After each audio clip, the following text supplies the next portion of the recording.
नमस्कार, स्वागत है आपका हमारे इस विशेष कार्यक्रम में। आज हम आपकी मुलाकात उस्ताद अलाउद्दीन खां एकेडमी के नवनियुक्त निदेशक जयंत भिसे जी से करवाने जा रहे हैं। स्वागत है जयंत भाई आपका हमारे इस कार्यक्रम में। नमस्कार।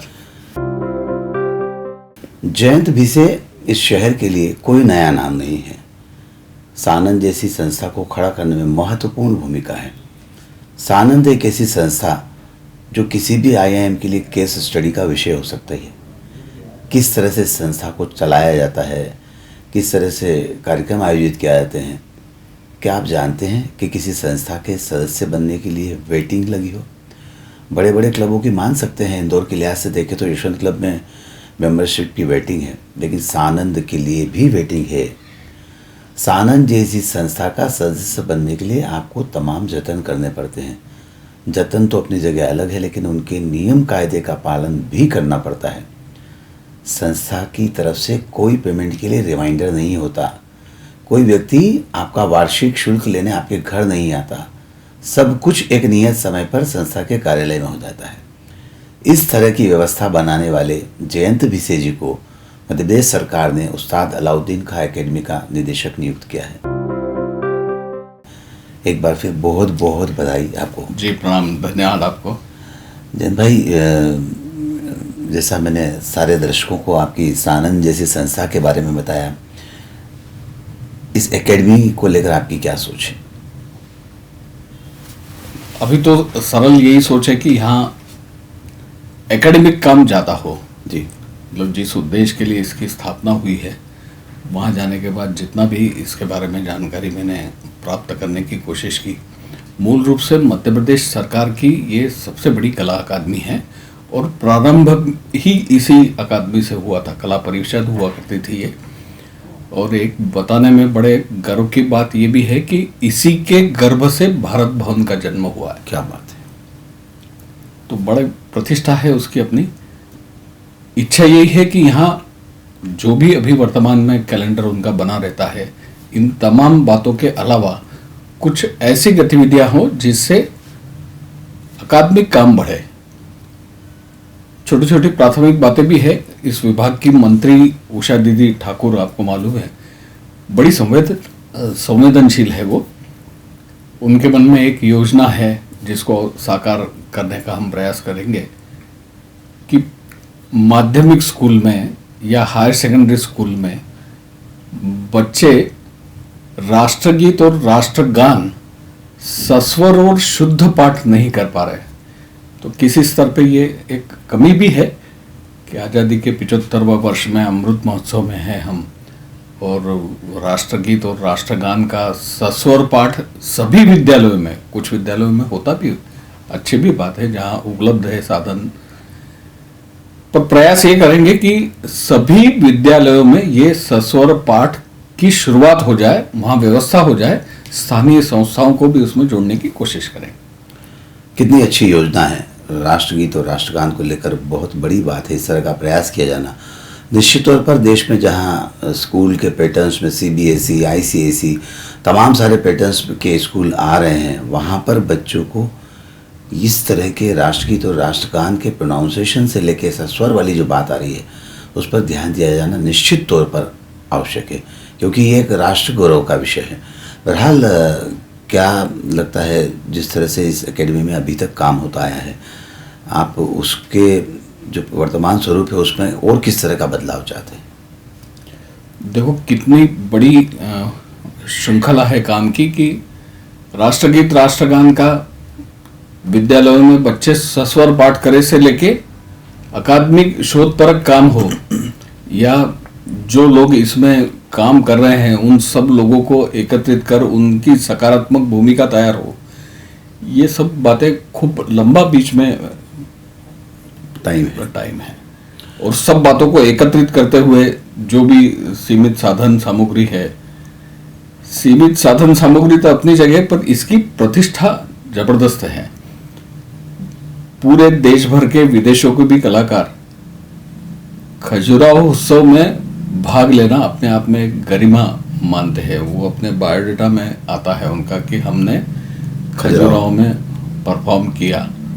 वैसे के वैसे तानसेन समारोह का है किसी कलाकार को जीवन में एक बार भी मौका मिला तो वो मानता है कि मुझे तानसेन समारोह में गाने का अवसर मिला।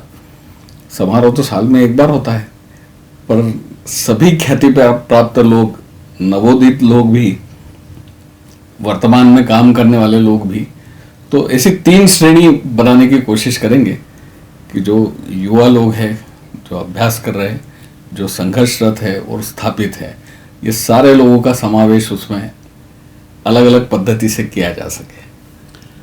जयंत भिसे जी ने काफ़ी विस्तार से बताया कि तानसेन समारोह से लेकर खजुराहो के जो समारोह हैं, तमाम सारे जो आयोजन वर्ष भर होते आए हैं संस्कृति विभाग की तरफ से, उन सब पर फोकस करने की कोशिश करेंगे। उसमें कई सारी चीज़ों में बदलाव भी किया जाएगा।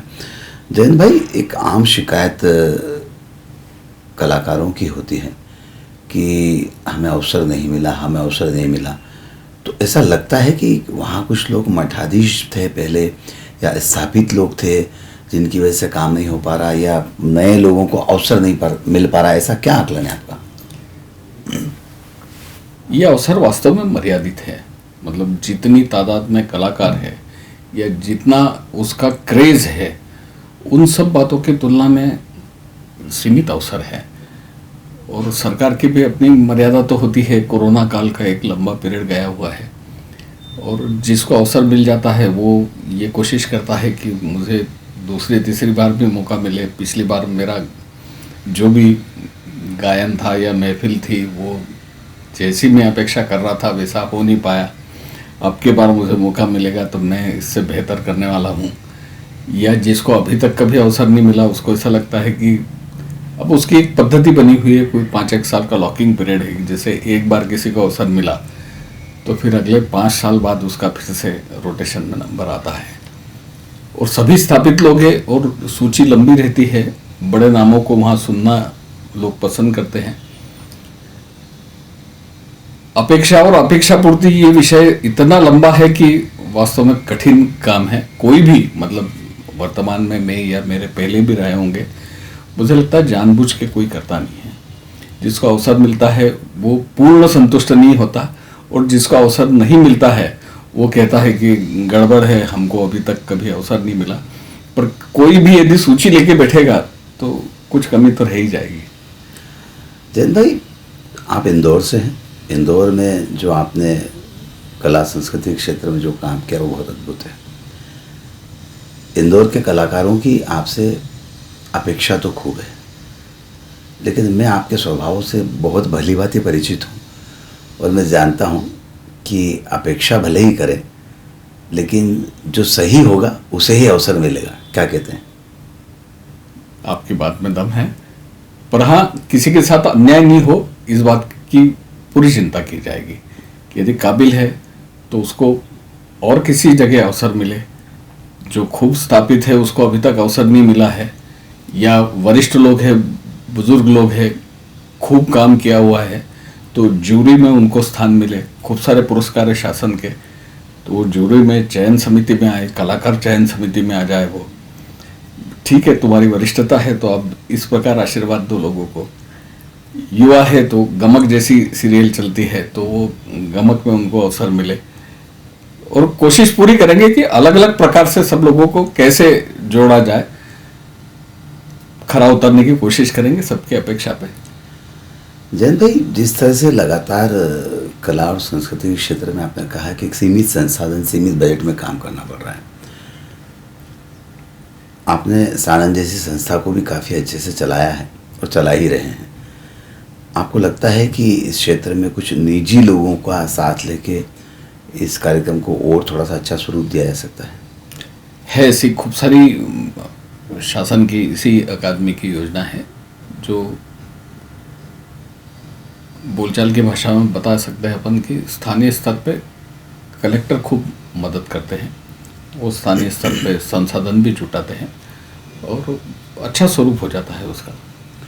मेरा आशय यह था जयंत भाई कि जिस तरह से खजुराहो में जो समारोह होता है या तानसेन समारोह जो होता है, इस तरह के समारोह को थोड़ा सा अगर कॉमर्शलाइज किया जाए तो निश्चित तौर पर गुणवत्ता में भी सुधार होगा, और जो कलाकार उसमें भाग ले रहे हैं उनको भी थोड़ा सा एक पारिश्रमिक के तौर पर भी काफ़ी अच्छा एक वो मिलेगा, और कहीं न कहीं अभी तक आप ये जो आयोजन करते हैं वो खर्चे वाले होते हैं, इनसे रिटर्न नहीं होता। लेकिन अगर इस तरह की योजना पर काम किया जाएगा तो निश्चित तौर पर उस मंत्रालय पहली बार ऐसा होगा कि इस विभाग को आवक का भी मौका मिलेगा। आपके सुझाव का जरूर मैं गंभीरता से विचार किया जाएगा वहाँ, पर जो व्यवस्था बनी हुई है उसमें ये दोनों बातें पहले से शामिल हैं। ठीक है, कौन लोग किस प्रकार से सहयोग करेंगे स्थानीय स्तर पे होता है। सबसे बड़ी बात अभी तुरंत जो होगा वो वातावरण भी इस प्रकार का बना हुआ है, कोरोना काल के बाद सारे लोग मिलने की कोशिश करने वाले हैं। इंडस्ट्रीज का भी जो भी स्थिति बनी हुई है, सारे लोग सिर्फ शासन की तरफ देख रहे हैं। कुछ उद्योग है वैसे कि जो संरक्षण देने का प्रयास करेंगे, टूरिज्म विभाग भी है वो भी अच्छी मदद करता है। तमाम बातें हैं, पर अपेक्षा और फिर से जितने लोग हैं, चाहे दर्शक लोग हो या कलाकार लोग हो, किसी स्तर पे पूरा पड़ना कठिन है। वो खूब उसकी संख्या बढ़ाना पड़ेगी, वातावरण बढ़ाना पड़ेगा और जिला स्तर पर ये बात पहुंचना होगी। तो हो सकता है कि स्थानीय स्तर पर उनकी कुछ अलग आवश्यकता है, उनका कुछ अलग प्रकार का टेस्ट हो, तो वहाँ उनको उस प्रकार की उनकी भूख का शमन किया जा सकेगा।